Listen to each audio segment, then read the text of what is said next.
मित्रों, एक ख़बर थी, बुरी ख़बर जो कई दिन से आपके साथ साझा करनी थी, पर वो रहती ही रही। आपके चहेते, मेरे बहुत ही आदरणीय, मेरे जीवन के एक तरह से कहें तो आदर्श श्री गुलाब सिंह जी अब इस दुनिया में नहीं रहे हैं। 15 नवंबर 2020 को शाम को उन्होंने अपनी जीवन यात्रा पूरी कर ली और ये दिवाली से अगला दिन था। तो मेरे अपने लिए उनका जाना इस तरह से है जैसे कोई सर के ऊपर से एक बहुत बड़ा साया उठ जाए। तो उनके जाने से दो तरह के अर्थ मुझे दिखाई देते हैं। एक तो ये कि वो चले गए और उनके बिना अब मैं हूँ, आप सब उनकी कमी जो है महसूस करेंगे। और दूसरा ये है कि वो असल में गए नहीं, वो यहीं पे हैं। उनका जो जीवन है, उनके जो जीवन के सिद्धांत हैं, उनकी जो बातें हैं वो ऐसी हैं कि अपने आप में जैसे बीज हों वो, और वो बीज जब भी कहीं पड़ेंगे अपने आप में एक पेड़ की वो शक्ल ले लेंगे। तो उनका जाना एक तरह से और जिम्मेदार होने के लिए मुझे कहता है, शायद आप लोगों को भी कहता ही होगा, कि उन्होंने जो चीज़ें समझाई अब वक्त है उनके हिसाब से जीने का, उनको व्यवहार में लाने का। तो तभी गुलाब सिंह जी के साथ हम रह पाए, ये हमारे खुशनसीबी है, तो तभी वो सार्थक हो पाएगा। और कमाल देखिए मित्रों कि जिस तरह से हम कहते हैं कि कुछ लोग आध्यात्मिक होते हैं, धार्मिक होते हैं और उनका ईश्वर के साथ एक ख़ास तरह का रिश्ता बन जाता है कि इंट्यूशन उनके अंदर कहीं ना कहीं आ जाता है। गुलाब सिंह जी के लिए जो धार्मिकता थी वो इस तरह की नहीं थी। पूजा पाठ, मंदिर, इस तरह की चीज़ों में वो यकीन नहीं रखते थे। उनका छोटा सा जो कमरा था उसमें जब भी मैं जाता था तो उनके बेड के साथ में ही गीता का सार लिखा होता था, कर्मण्येवाधिकारस्ते मा फलेषु कदाचन, यानी कि कर्म करो। तो ऐसा ही उनका जीवन भी था। और क्या लेकर आए थे, क्या लेकर जाओगे, किस बात का शौक है। तो ये गीता का जो सार था, जो निचोड़ था, वही उनका जीवन था। मैं बहुत से ऐसे लोगों से मिला हूँ जिनकी गीता के ऊपर बहुत अच्छी पकड़ है। बहुत सारे संस्कृत के, दर्शन के विद्वान हैं जिनसे मैं मिलता हूँ और उनके भी अपने विचार है, अपनी महत्ता है। पर जिस तरह से इस मानवतावाद को अपने जीवन में गुलाब सिंह जी ने धारण किया, मुझे ऐसा कोई दूसरा व्यक्ति नहीं मिला और शायद मिलेगा भी नहीं। वो अपने ही आप में रहते थे, समाज के लिए काम करते थे और उस तरह की उनके पीछे कोई एक पूरा का पूरा संगठन नहीं था जो उन चीज़ों का प्रचार प्रसार करता। नहीं तो मुझे पक्का यकीन है कि अगर वो चीज़ें आम लोगों तक और पहुंच पाती, हालांकि अब भी पहुंची तो बहुत हैं, अगर उस तरह से और पहुंच पाती तो एक नई क्रांति खड़ी हो जाती। उनके जन्मदिन को और जयंती को कितने ही लोग साथ मिलकर मनाते हैं। खैर, अब कितने लोग मनाएंगे या नहीं मनाएंगे, पर मेरे लिए जब भी उनका ये दिन आएगा जब उन्होंने हमें छोड़ा, तो हर बरस मुझे वो वैसे ही याद आएंगे।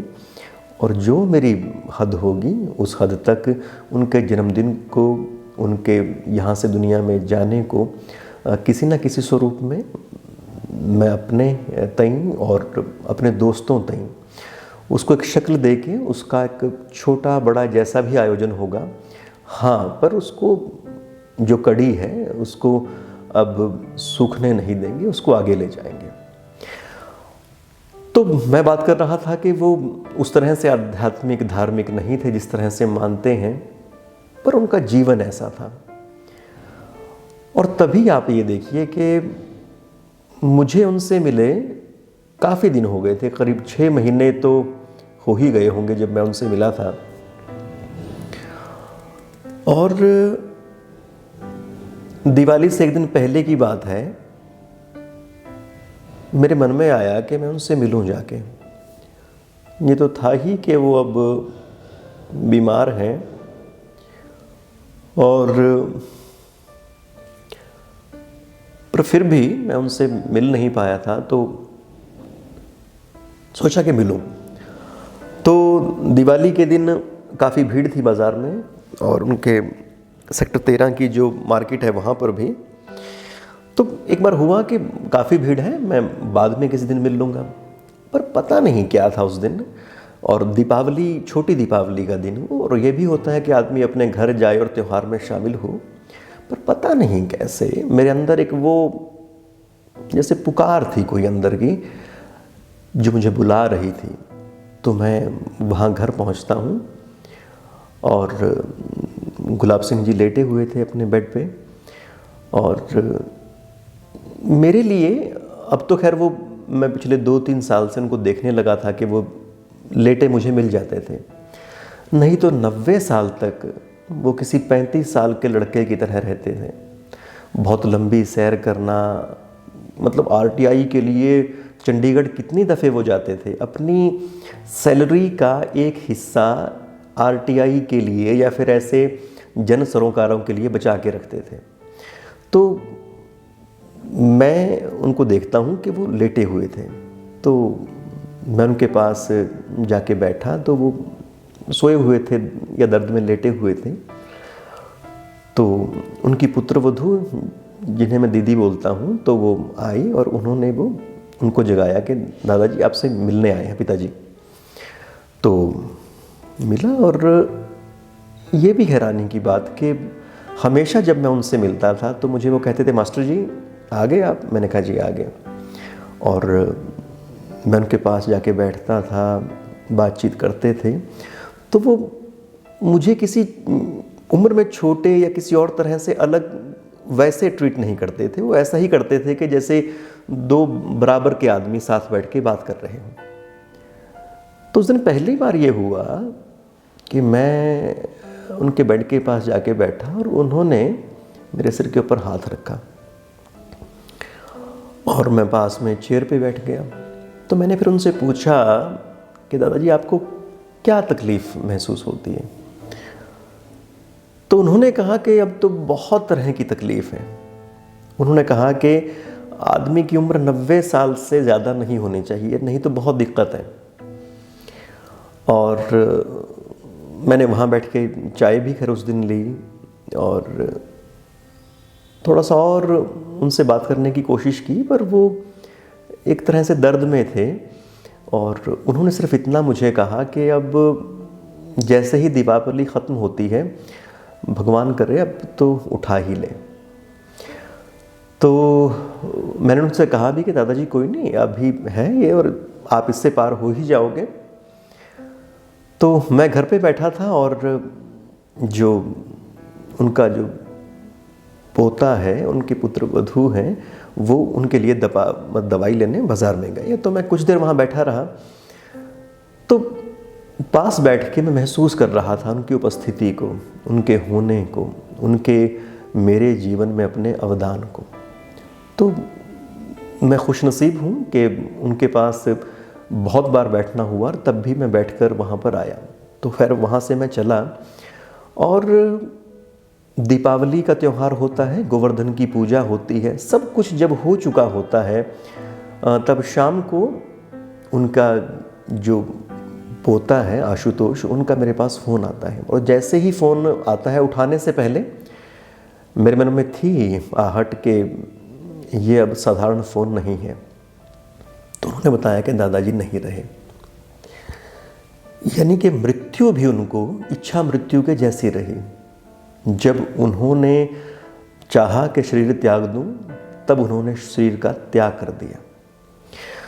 और मैं भी अगर उनसे उस दिन नहीं मिल पाता, यानी कि मेरे मिलने के 2 दिन के बाद तो वो चले ही गए, और अगर मैं उनसे उस दिन ना मिलता तो फिर कभी ना मिल पाता। तो ये सारी चीज़ें, एक तो मैं ये मानता हूँ कि मेरी भी जो उनसे अटैचमेंट थी वो एक ख़ास तरह की, उसमें ईमानदारी, गहराई, एक शिद्दत थी उसमें, पर उससे कहीं ज़्यादा उनकी अपनी पर्सनैलिटी थी। वो इतने पाक साफ व्यक्ति थे, जैसे ईश्वर के चहेते बेटे हों, तो वैसा रहा।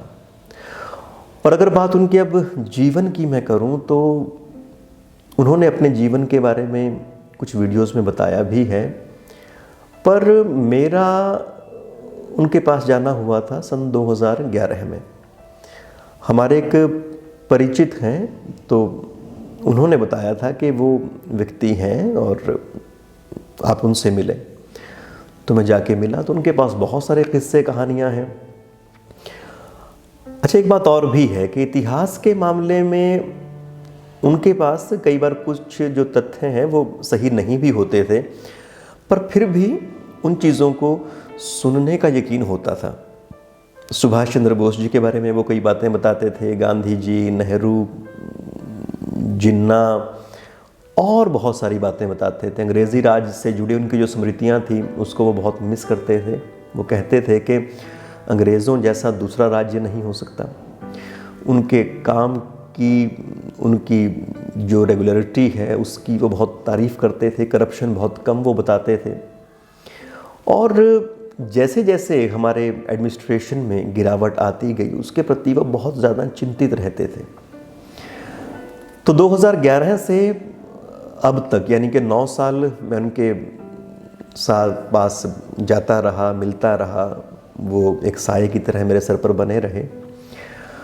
और उनका अपना जो जीवन है, उस जीवन के बारे में हालांकि एक वीडियो में उन्होंने बात भी की है हमसे, पर उनका जो अपना जीवन है वो ऐसा है कि मानो संघर्ष ही संघर्ष हैं। पर उनका जीवन के जो संघर्ष हैं वो ऐसे नहीं हैं कि कोई ज़ख्मों की तरह हो। वो जो संघर्ष हैं उनके मेडल की तरह थे जो चमकते थे दूर से। किसी संघर्ष में ना वो कभी परास्त होते थे, ना वो कभी थकते थे, ना वो कभी टूटते थे। अजीब व्यक्ति। आजकल तो हमारे पास एक मुसीबत आती है और हमारे साथ सैकड़ों लोग होते हैं, हमें सपोर्ट करते हैं, उसके बावजूद हम घबराते हैं। मुझे हैरानी होती है कि वो कैसे व्यक्ति थे कि अकेले खड़े हैं और बुलंद खड़े हैं। उन्होंने छोटी सी छोटी बात के लिए अपने आप को दांव पर लगाया और हमेशा विजयी होकर आए। ऐसे तो कितनी ही कहानियाँ हो सकती हैं जो वो बताते रहते थे, सुनाते रहते थे, पर एक ही बात मैं बताऊंगा या एक और बता दूंगा जिससे अंदाज़ा हो सके कि किस तरह की पर्सनैलिटी वो थे।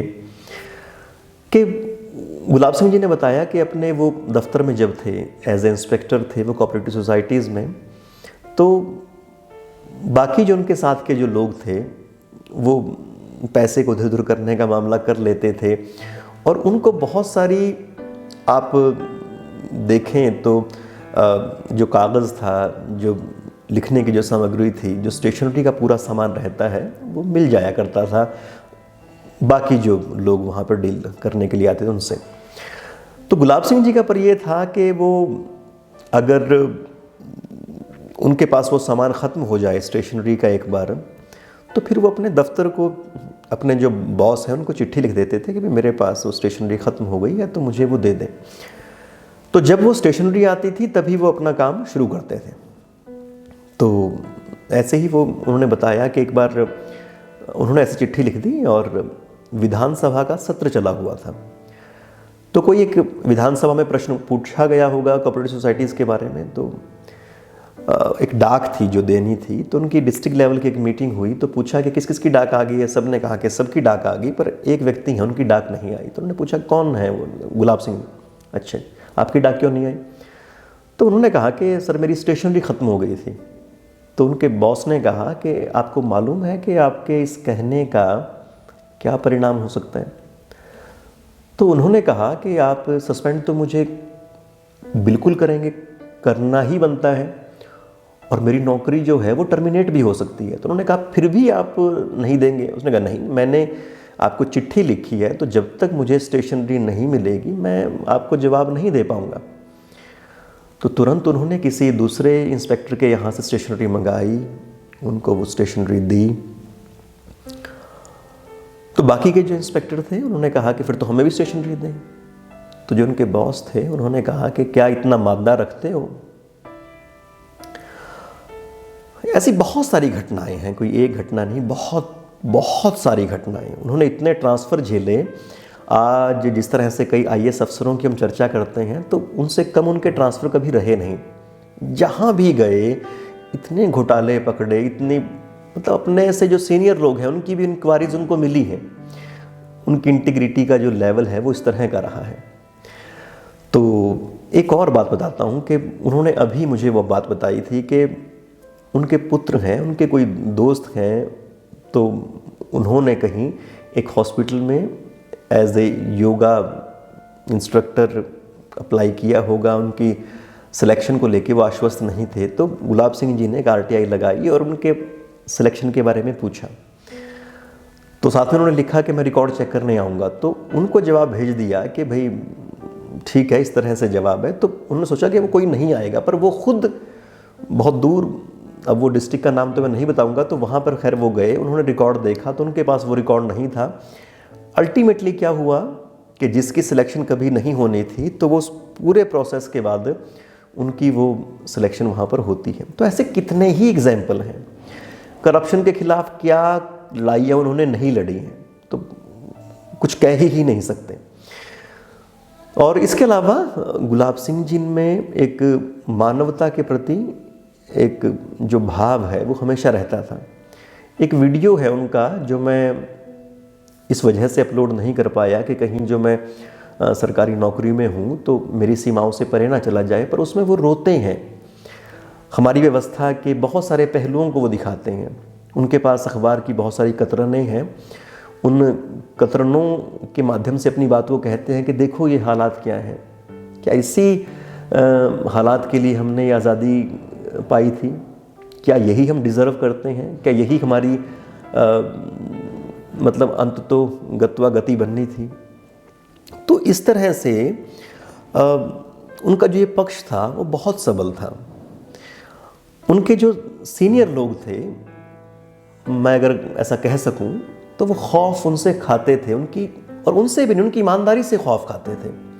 और उनके जो जूनियर थे वो हमेशा उनके प्रति एक बड़प्पन का भाव, उनके नीचे जो भी आया उसको हमेशा आश्वस्त उन्होंने किया।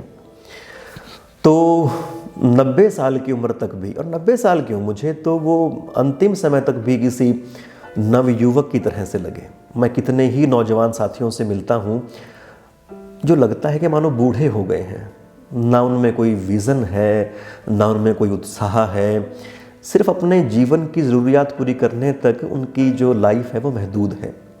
पर उनको मैं देखता था कि इतनी उम्र होने के बावजूद लगता है कि जैसे जीवन के हर पल को वो एक कर्तव्य के रूप में लेते हों। और कितने ही, मतलब उनको रिटायर होना था तो उनके साथियों ने कहा कि आप की तो पेंशन अब कई साल नहीं बंधेगी। उन्होंने कहा कि हाँ, मैं तो आश्वस्त हूँ इस बात को लेकर कि 3-4 साल तक मेरी पेंशन नहीं बंधनी चाहिए, जो मैंने काम यहाँ उनके कर रखे हैं। मतलब सबके सब उनसे खार खाते थे कि ये आदमी यहाँ से ऐसे मुद्दों को उठाते हैं। पर खैर उन्होंने एक रिट डाली हाई कोर्ट में, और हाई कोर्ट ने फिर ऑर्डर किया कि किसी भी तरह से उनकी जो पेंशन है उसके केस को डिसाइड कर दिया जाए। तो जब वो रिटायर होते हैं तो साथ साथ उनको पेंशन मिल जाती है। यानी कि जहाँ से इंसान के पास चुनौती आती है, आदमी के पास वहीं से फिर ताकत भी आती है उस समस्या से पार पाने की। और भी कितनी बातें हैं उनकी। तो मेरे लिए तो उनका हमेशा एक ही संदेश होता था। मैं कुछ मुद्दों को हम उठाते थे और मन में घबराहट होती थी, तो वो एक ही बात कहते थे कि बेटे कभी नहीं डरना, कभी नहीं घबराना। तो मुझे अपने ऊपर ये ड्यूटी लगती है कि जिन छोटी छोटी चीज़ों को देख के हमें घबराहट होती है, डर लगता है, वो और अंदर से निकल जाएं। गुलाब सिंह जी ने कहा था कि वो अंतिम समय तक काम करना चाहते हैं। मतलब डॉक्टर्स ने उनको बोला था कि आप और आरटीआई ना लिखा करें, और लिखा ना करें, आपकी कमर झुक गई है। तो उनकी कमर ऐसे टेढ़ी हो गई थी, तो वो मैं जब देखता था उनके कमर के नीचे एक वो वज़न रखते थे कोई, या शायद छोटी ईंट थी, ताकि वो उनकी कमर वो सीधी रहे। तो वो कहते थे कि मैं मर तो जाऊंगा पर मैं लिखना नहीं छोड़ूंगा। तो वो कहते थे कि भी जाना सबको है तो काम करते करते क्यों ना जाए। वो कहते थे कि मैं तो ऐसी मृत्यु चाहता हूं। तो इतनी बड़ी शख्सियत, तो और किसी नाम की, किसी और चीज़ की ख्वाहिश उनको कभी रही नहीं। एक स्थिर पुरुष, सिद्ध पुरुष, एक ऋषि तुल्य व्यक्ति हमारे बीच से उठकर गए हैं, और उनकी जो छत्र छाया है वो शाश्वत है। उनका शरीर गया है पर उनका प्रभाव, उनकी छत्र छाया, उनका व्यक्तित्व हमेशा हमेशा रहेगा। और वो जिस भी धाम में है, मेरी आप सबकी भी यकीनन उन तक दुआएं पहुँचें, वो अपने उस लोक में सदगति पाएँ, वो वहाँ भी आनंद पाएँ। और भगवान के अगर कोई काम ऐसे होंगे जो बायास्ड होंगे तो उनको वहाँ पर जाके भी उनको दुरुस्त करें। तो मेरा उस घर में जाना भी अब बंद हो गया। उनसे मैं बैठता था, मिलता था, और कितने लोग हमारे हिंदुस्तान में, कितने उनके देखने वाले, पाकिस्तान में कितने कितने लोग जो उनकी कितनी बातों के मुरीद रहे। तो सबकी दुआएं गुलाब सिंह जी तक पहुँचें, और उनके परिवार को भी हिम्मत रहे कि हालांकि गुलाब सिंह जी उनके पास अब नहीं रहे, पर जिस तरह से किसी व्यक्ति का जीवन हो सकता है वो ऐसे व्यक्ति रहे हैं जिस पर सबको नाज हो सकता है। मैं अक्सर कहता हूं कि अगर गुलाब सिंह जी का जो व्यक्तित्व है, जो उनकी निष्ठा है, अगर उसका 10वां हिस्सा भी किसी व्यक्ति में आ जाए, वो इस संसार को बदल के रख देगा। तो ऐसे गुलाब सिंह जी के बारे में ऐसी कई बातें हो सकती हैं, पर मैं अपनी श्रद्धांजलि को आज यहीं पर समेटूंगा। तो आप सबका भी बहुत आभार कि मेरे गुलाब सिंह जी को आप लोगों ने बहुत सराहा, आप तक वो पहुंच सके। और मेरा उस परिवार के प्रति बहुत धन्यवाद। मुझे अपने बच्चे की तरह उन्होंने हर बार रिसीव किया, और गुलाब सिंह जी को बारंबार प्रणाम, बारंबार नमस्कार। वो हृदय में हमेशा मेरे बने रहें, मुझे ताकत दें, और उनके होने को, उनके वजूद को मैं किसी भी हद तक कायम रख सकूं, मैं ऐसा ही अपने आप से चाहूँगा। तो आज के लिए इतना ही। ओम शांति शांति शांति। ओम। तो कहने का मतलब मेरे करप्शन से हमेशा लड़ाई रही, आज तक मैंने कभी रिश्वत नहीं दी, और मैं हमेशा कामयाब रहा हूँ। ये कोर्ट की रजिस्ट्री तो मैंने उसी कोर्ट में कराई थी। तो अच्छी बात है करप्शन के खिलाफ लड़ाई लड़ना।